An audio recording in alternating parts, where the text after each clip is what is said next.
لیکن صاحب بیانیہ یہ بنا رہی ہے کہ یہ وہی غلطی ہو رہی ہے جو 70 میں ہوئی تھی، تو یہ آپ کے لیے ایک درد سر نہیں بن جائے گا اگر وہ ٹکراؤ کی طرف جاتے ہیں؟ ان کا وہ تو آج سے تھوڑی ٹکراؤ کی طرف ہے، وہ تو 2014 سے دھرنے، اس کے بعد مجھے کوئی ایک دن بتا دیجئے پچھلے جو 10 سال سے کہ کبھی وہ مفاہمت کی طرف آئے. ہم تو بار بار ان سے کہہ رہے ہیں، جب اپوزیشن میں ہم تھے تب بھی ہم ان سے کہہ رہے تھے کہ آئیے چارٹر آف اکانومی کر لیں، بیٹھ جائیے. میں اسٹینڈنگ کمیٹی کا فائنانس کا چیئرمین تھا، کئی بار ان سے کہا کہ کوئی معیشت کا مسئلہ ہے، معیشت تو بگڑی پڑی ہے، ہم مل جل کے سنبھال لیں. یہاں تو سارے اکٹھے بیٹھتے ہیں، کوئی آپ نے ایجنڈا بتانا ہے تو میں ایجنڈا آپ کا اس میں رکھ دیتا ہوں. بات کریں نا کوئی کام کی، صرف یہی دہشت، یعنی ایک دوسرے کا جو یہی کرنا، وہ ہر وقت اختلاف والی بات کرنا اور دھرنے دینا، اس سے کیا 9-9.5 کروڑ لوگ اس وقت غربت کی لکیر کے نیچے ہیں. 2.5 کروڑ بچے نہیں جا رہے، کوئی اس پہ بات کرتا ہے.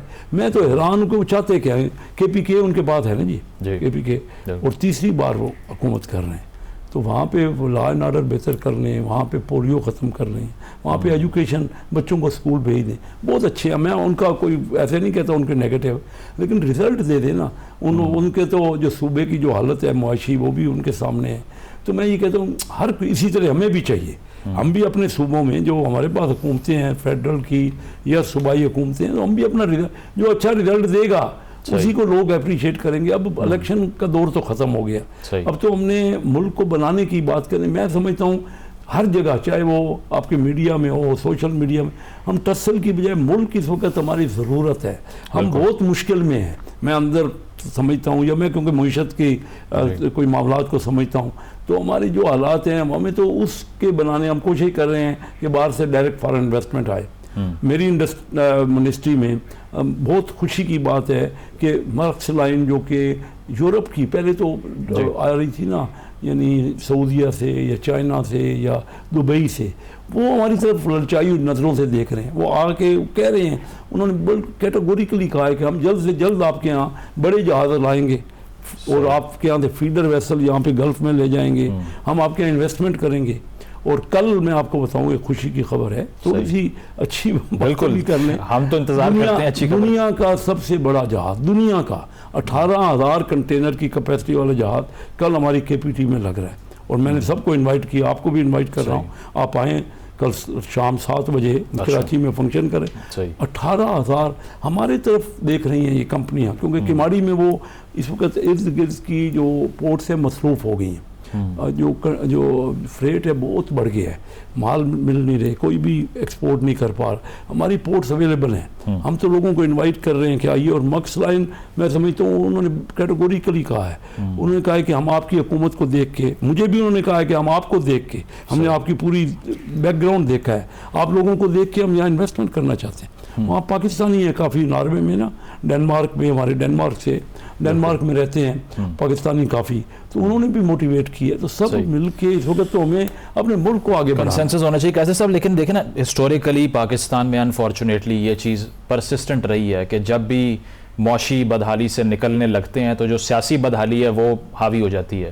پولیٹیکل انسٹیبلٹی نے اکنامک ڈیریلمنٹ بہت زیادہ کی ہے. اس بار بھی آپ جو بات کر رہے ہیں، اگر یہ سیاسی ناپختگی ختم نہیں ہوئی تو میرا خیال تو یہی ہے کہ اکانومی کے اوپر بھی اس کا شیڈو آ جاتا ہے. اب اگر کے پی کی آپ نے بات کی تو اس پہ بھی گنڈا پور صاحب کہہ رہے ہیں کہ ہمیں بجلی نہیں ملتی، ہم تربیلا کا سوئچ بند کر دیں گے، پورے ملک میں بجلی غائب ہو جائے گی. تو اس طرح کی ٹون اگر ایک صوبہ اختیار کر لے، پروونشل اٹانومی بھی آئین جو ہے ان کو گرانٹ کرتا ہے، مینج کون کرے گا اس کو؟ ڈیئر SIFC سیٹرڈے کو تھی، ہم کو 6 گھنٹے کی میٹنگ، گنڈا پور صاحب ہمارے ساتھ تھے، سارے آرمی کے بھی لوگ تھے، ہمارے چاروں صوبوں کے چیف منسٹر اور گلگت بلتستان اور سب لوگ وہاں بیٹھے ہوئے تھے. اب بات یہ ہے کہ وہاں تو گنڈا پور صاحب نے بہت اچھی طریقے سے بات کی اور وفاق کی تعریف کی، اور میں سمجھتا ہوں ہمیں بھی ان کو اپنا بہتر جو ان کی جائز ضروریات ہیں یا ان کی جو جائز مطالبات ہیں ان کو پورا کرنا چاہیے، اور ہم کریں گے انشاءاللہ.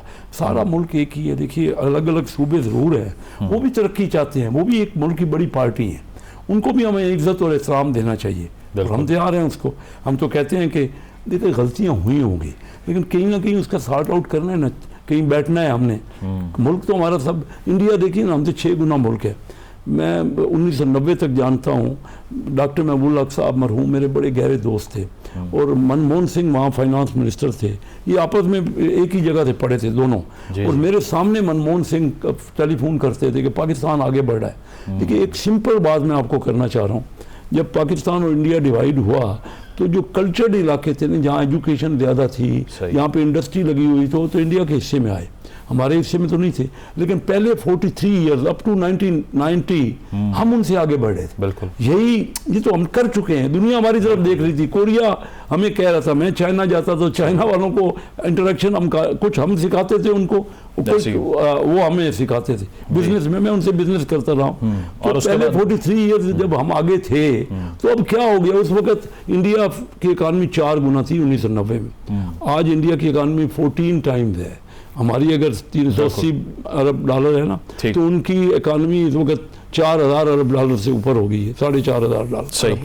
تو ہم نے تو اکٹھے ہو کے غلطیاں ہوں گی, ان کو سب کو ایک دوسرے لیکن اب کنسنسس چاہیے. بالکل, ولید اقبال صاحب نے جوائن کر لیا. ولید صاحب, کیسر صاحب بھی یہی بات کر رہے ہیں کہ ہمیں ایشوز کی سیاست کرنی چاہیے, کنسنسس کے بغیر یہ ہو نہیں پائے گا. لیکن ایک طرف ماضی کی یاد اگر تازہ کر دی جائے اور شیخ مجیب صاحب کی بات دوبارہ سے چھڑ جائے, تو آج نون لیگ کے رہنماؤں نے بھی اس پہ پریس کانفرنس کی ہے. انہوں نے دوبارہ سے وہ غداری کا ذکر بھی کیا, یہ بھی کہا کہ پوائنٹ سکورنگ کر رہے ہیں آپ نے اپنے آپ کو ڈسٹنس کر لیا اس ٹویٹ سے. تو اب حل کیا ہے؟ آپ کا اگر ٹی او آر ہی 1970 سے شروع ہو رہا ہے تو اس کو کون سالو کرے گا؟ دیکھیں نا جی, پہلی بات تو یہ ہے کہ جی 1970 یا 71 کا انکار تو نہیں نہ ہو سکتا. جو بھی ہوا اس میں ترتیب وار تو یہی ہوا کہ ایک الیکشن ہوا, الیکشن کے بعد ایک جنگ ہوئی, جنگ کے بعد ہماری فوج نے ہتھیار ڈالے ڈھاکہ میں 16 دسمبر 1971 کو, اور پاکستان دو لخت ہو گیا. اس سے تو کوئی انکار نہیں ہے نا جی. چلیں, یہ تو ایک ہسٹری کا ایک حصہ ہے, ہم اس سے اپنے آپ کو جو ہے وہ کسی طرح سے منقطع نہیں کر سکتے. اب اس کی تشبیہ دینا جو ہے اس کے, اور اس سے ڈسٹنس کرنا جو آپ کہہ رہے ہیں, وہ محض اس بات کو واضح کیا گیا ہے کہ اس کی تشبیہ دینا اس ٹائم کے اور اس وقت کے جو ہے مخصوص حالات کے ساتھ ہے, نہ کہ کسی, اور وہ اس کی سیاسی جو ہے جو سارا مقصد ہے اس تشبیہ کا, نہ کہ کسی ادارے کے خلاف کوئی اقدام لینا. کیونکہ ہماری کسی ادارے سے جنگ نہیں ہوئی, بلکہ جو 8 فروری کے بعد پہلی press conference chairman P T I barrister Gohar نے کی تھی, میں ان کے ساتھ بیٹھا ہوا تھا, 10 فروری تھی. انہوں نے کہا ہی تھا یہ کہ جی میں خدا را سیز فائر کر دیں, ہمارا کسی سے جھگڑا نہیں ہے. اب سیاسی طور پہ وہ ایشوز کی بات ہی ہے نا. سیاسی طور پہ جو ہے جو 1971 کو اگر آپ دیکھیں تو اس کے 2 پہلو ہیں, اور خاص طور پہ اس کا پہلا جو پہلو ہے وہ, اور پھر دوسرے کو بعد میں آتا ہوں. پہلا پہلو یہ ہے کہ شیخ مجیب الرحمان ایک پاکستانی تھے اس وقت, اور پاکستان کے اس کے شہری رہے جتنا عرصہ. ایسٹ پاکستان جو ہے وہ پاکستان کا حصہ تھا. محترمہ فاطمہ جناح کے ساتھ ان کی کیمپین پائی جاتی ہے, ان کی سپورٹ, ان کی تصاویر, وہ سب تو وہ تھے. اب 1966 میں انہوں نے اپنے 6 نکات دیے جو کہ کسی علیحدگی پسند طریقے کی بات نہیں کرتے تھے. انہوں نے محض خود مختاری کی بات کی. ان کا پہلا نقطہ تھا یہ کہ ایک وفاقی پارلیمانی نظام پاکستان کو ایک نئے آئین کے ذریعے دینا چاہیے, اور آگے باتیں کی تھی جس میں وہ دونوں ونگز میں ایک طرح کی مساوی اس کی بات کرتے رہے کہ ان کا فیڈرل ریزرو علیحدہ ہوگا اور سینٹر میں صرف 2-3 موضوع ہوں گے, اس طرح کی باتیں.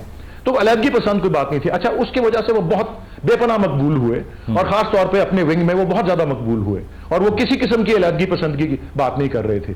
جب اس کے بعد الیکشن آیا جو کہ 1970 میں ہوا, ان کی ایک لینڈ سلائیڈ وکٹری ہوئی, اور یہ سب پاکستان ہی کے امبریلا کے اندر ہو رہا تھا. پاکستان وجود میں تھا اس 2 ونگز کے اس طور پہ, اور اس کے بعد بجائے کہ اس کے نتیجے کو ایکسیپٹ کیا جاتا, کسی کی مقبولیت کو ایکسیپٹ کیا جاتا, اس شخص کو دیوار سے, یہ پہلا پہلو یہاں ختم ہو جاتا ہے. جب اس شخص کو دیوار سے سوچ کے اوپر ایک جنگ مسلط کی گئی, جنگ مسلط کی گئی, پھر بات نیگیٹو چلی گئی. ٹھیک ہے, کیونکہ آپ اپنے دور میں علیحدگی پسندی ہو گئی, پھر ایک دشمن بھی بیچ میں آ گیا. نہیں, اس سے پہلے خان صاحب نے پریس کانفرنسز میں, ٹی وی شوز پر ٹانٹ کر رکھا ہے نواز شریف صاحب کو ریپیٹڈلی کہ یہ شیخ مجیب بننے کی کوشش کر رہے ہیں.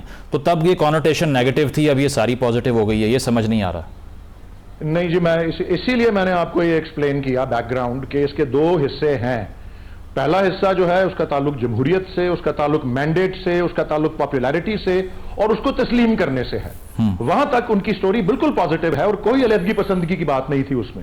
اچھا اور جب اس کے بعد اگلا اس کا سٹیج آتا ہے تو اس حصے کو ہم رجوع کر رہے ہیں کہ جی مطلب آپ نے اپنے آپ کو ان کی پازیٹیو سائڈ سے کمپیئر کیا کی کوشش اس کی ایگزیکٹلی اور میں ابھی بات مکمل کرتا ہوں، زیادہ 1-2 منٹ ہی لوں گا، اور وہ اس حد تک جو ہے وہ بہت ایک ہماری ہسٹری کا ایک اہم مرحلہ ہے، ایک موڑ ہے جس کے بارے میں ہم کو اپنی سیلف جو ہے اپنے آپ کو آئینہ دکھاتا ہمارا آئینہ دار ہے۔ اس کے بعد جب جنگ مسلط ہوئی تو پھر وہ ظاہر ہے وہ علیحدگی پسندی کی طرف چلے گئے اور وہ سارا منفی آ گیا، اور پھر وہ جنگ میں پھر انہوں نے اپنی بھی پوائنٹ آ گیا ولی صاحب، دشمن بھی بیچ میں آ گیا، انہوں نے دشمن کی بھی مدد لے لی۔ اس حد تک ان کو میاں نواز شریف سے کمپیئر کرنا چاہ رہے تھے کہ جی یہ تو ایسے آدمی ہیں جو دشمن کی بھی مدد لے لیتے ہیں، جو ملک کے خاطر جو ہے وہ اپنے مفاد کی خاطر وہ ملک کو بھی داؤ پہ لگا دیتے ہیں، سو آن اینڈ سو فورتھ۔ صحیح، کیسے صاحب اس کو اگر آپ ریسپونڈ کرنا چاہیں جو ولید صاحب کہہ رہے ہیں؟ دیکھیے نا، ولید صاحب میرے بہت ہی قابل احترام دوست ہیں، میرا تعلق ہے ان سے کافی۔